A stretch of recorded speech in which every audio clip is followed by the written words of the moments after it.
Hello, this is Mark from Flight Simulators at the MJX Airport, Ocean Air FBO, and we got a G1000 simulator that we're going to do a major item for simulation, which is engine shutdown and parking and simulation of component failures. So right now, the engine shutdown and parking with the systems, let's just assume we're going to park on the runway. Very unusual. The airport's closing, so we'll park on runway 6 here at MJX. And we'll start getting ready to shut down. So we're at idle right now, and we'll start the avionics master off, which is going to shut the multifunction display and recursive over to the primary flight display for everything of engine instruments and all what you see. Being that the second display for MFD is our nav2, now you got some in-op symbols with the nav2 in-op, the nav2 in-op over here on our frequency, and the COM also, because that's our radio for communication as well as navigation on the second display, which we just shut off. We'll shut the alternator off, and we got a low volts light with the alternator switch off. And now we'll shut the battery off, and our battery is now off. And we'll shut that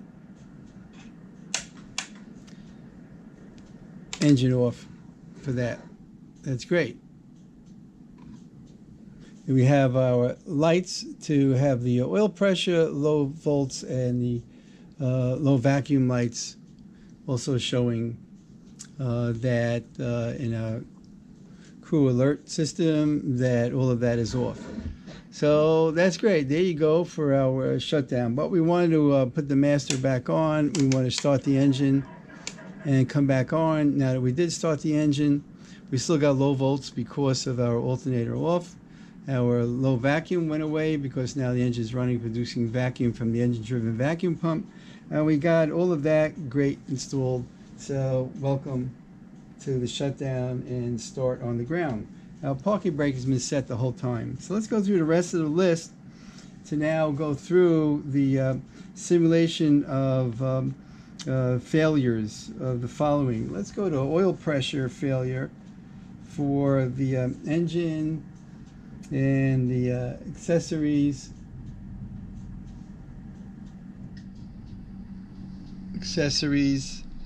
and oil pump failure.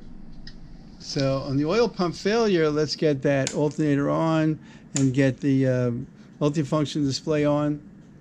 And we see that we have 0 oil pressure. Well, let's fix that oil pump. We just replaced it. Oil pressure is coming back up here at about 62, 63. It'll come up even higher if we rev up the engine a little bit more. Let's do that again from failing the oil pump. Watch your oil pressure. You have an oil pressure CAS light come on here too. Oil pressure 0. And eventually you're going to fail the engine. But it'll take some time in the simulator, like a real airplane. We got oil within the engine that's still alive and well until it fails. So put the oil pump back on. Right now we've got the pressure coming back on and the CAS lights went away. So that's our oil pressure. Now we have fuel starvation, which is in the fail, which is in the engines. This is our instructor console for failing components, as well as many other things to do to the simulator, but for this section to fail the components. So we want to fuel starvation. So fail, engines, fuel air. And we have a couple of good things. Fuel flow fluctuation. Let's rev up the engine. Let's put it close to full throttle. We can even go full throttle. This is an engine check at full throttle with the parking brake set in runway 6 at MJX. Fuel fluctuation. You can see the RPM fluctuating up and down. You can see that the fuel flow is fluctuating up and down. The nose is dipping up and down, so this power is responding to interruption of fuel flow. Is a fluctuation to surge. Now let's just say we lost our fuel pump.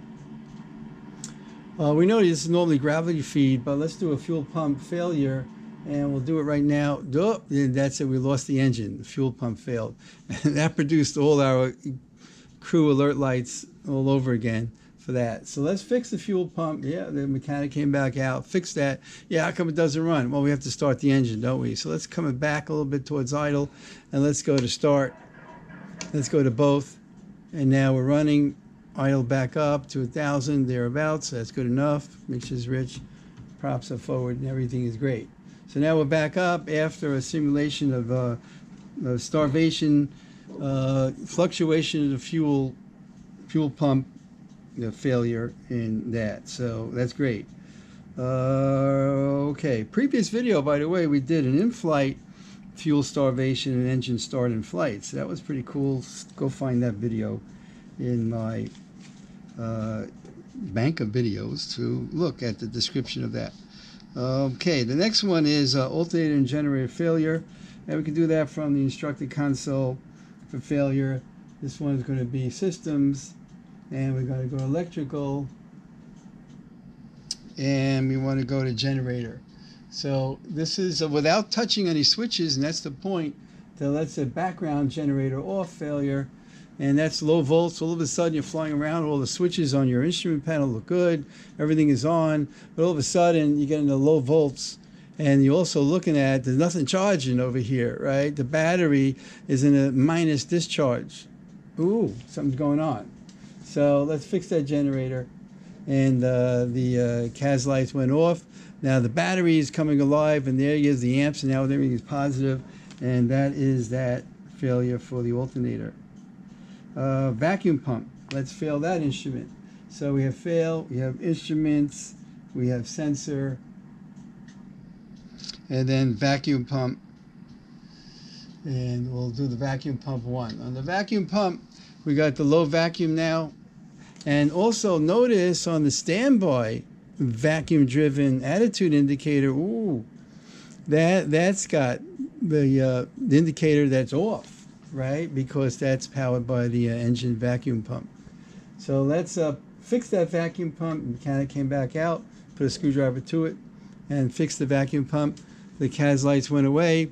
The off indicator went away on the attitude indicator in the standby panel, and we're good to go. So how nice that is. How sweet it is, as Jackie Gleason used to say.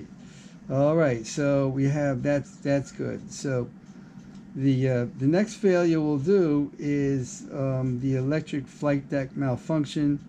That was the master and the batteries we did also to shut them off. So we'll do that at another video for that. Also in another video we want to do the PTOT system to fail that. And the only way that could be duplicated is in flight. We'll fail the PTOT system and we'll get the standby gauges to fail.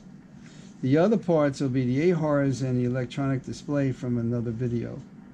Okay, the flaps, and could we do a flap malfunction? We know the 172 and this model is an electric flap system. Let's activate the flaps. 10 degrees, flap indicator on standby display, another 10 for 20, another 10 for 30, and we did this so many times on the actual flight videos, and 10 degrees at a time to retract them up. So let's fail the electric motor, so for the flaps. So fail, and this will be systems, and this will be controls, and we